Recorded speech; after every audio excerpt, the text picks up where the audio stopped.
Thank you very much for the introduction.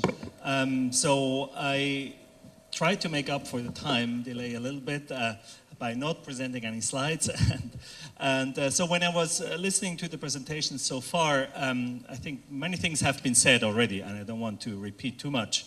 But since I'm coming from Switzerland, which is not Sweden, but it's in the middle of Europe and a very small country, where we have many things that are very different from India, but also many things that are very similar. I wanted to give you a very brief history of Switzerland. Okay, that's too much, but show you one development that actually brought us to where we are today, also in terms of skills, in terms of universities, in terms of education. And when you go back to the 19th century, Switzerland was actually a very poor country. We had basically agriculture, farming, but small farmers. There was not much international trade going on. There were a few exceptions. But at that time, there were a few brilliant people, and one of them was Alfred Escher. You might have heard from him, end of 19th century. And what was clear at that time already, that transportation is an important thing. So we needed people to move. And for transportation, we were dependent on coal.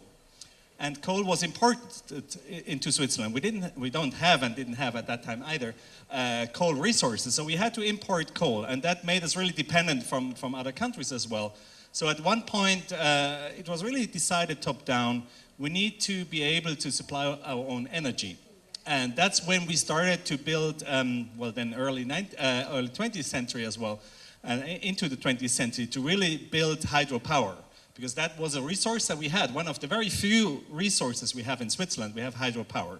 So we started to do that. But in order to do that, you need civil engineers. In order to build the trains and the tunnels, you need engineering as well.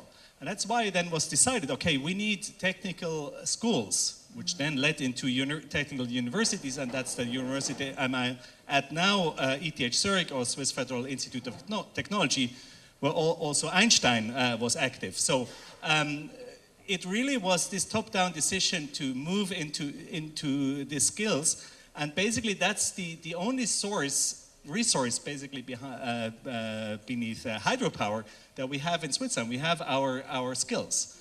And so this is really, I think, interesting also if you go back into history. And we very much depended also on foreign resources, because, for example, ETH Zurich was at the beginning a German school, basically. All the professors came from Germany. We imported the skills. We imported professors to come to teach. It changed in the Second World War, of course, then it became more Swiss. But now it's a very international university. Anyhow, so I think this is one message I would like to give here. Skills are, at least in our society, is the most important asset that we have. Now, how do we go into the future? Of course, we have a very good economic schools, we have engineering schools, etc.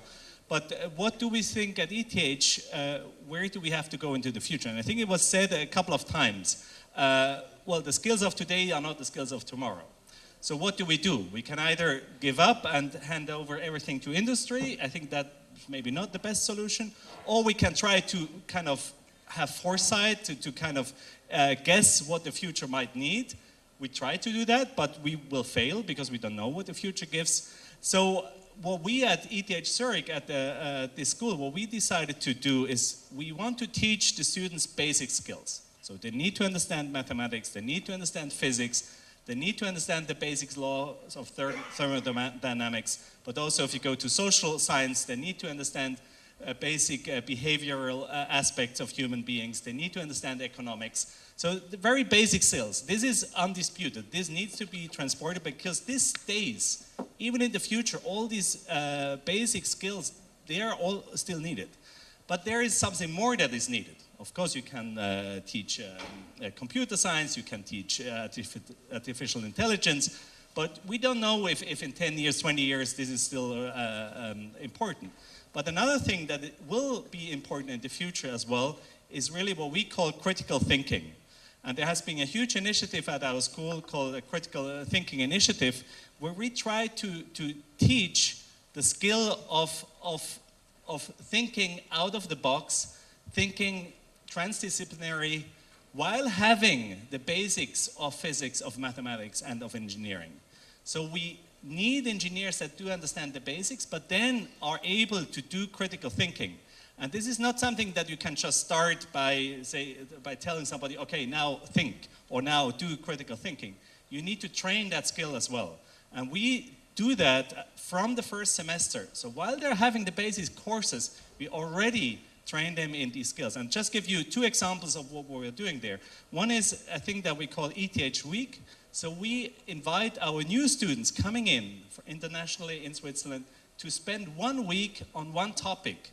So they come in, and 1.5 years ago we had the ETH Week on energy.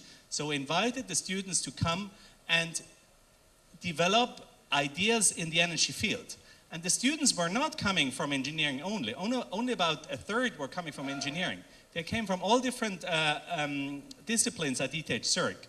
And some of them have never thought about energy before, or maybe very little.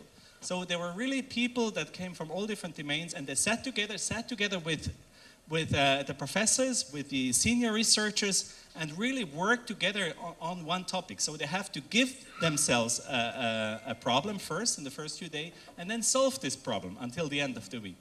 And it was really amazing to see what can be done within 1 week. And this is one example of how we train the students in critical thinking.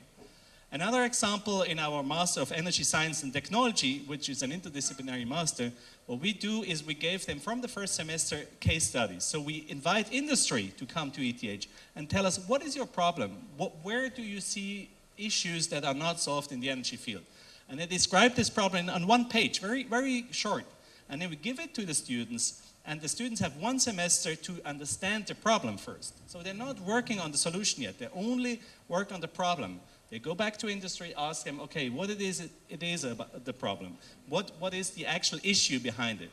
And then we give them another semester where they work again, like in teams of 5 students from all different places all over the world to come up with a solution. And by the end of the year, they present it to their industry partners. And it's amazing what they can do, even at the beginning of their studies. So these are just 2 examples of how we try to give the skill of critical thinking to the students. But it's very important to see that this doesn't mean that we don't need the basic skill. It really supplements this. And that's also at the same time a challenge because of time for students are limited. So how do you bring that together with the traditional education? So yes, I think that's really from my side. I think it supplements also what the other speakers have said. Thank you.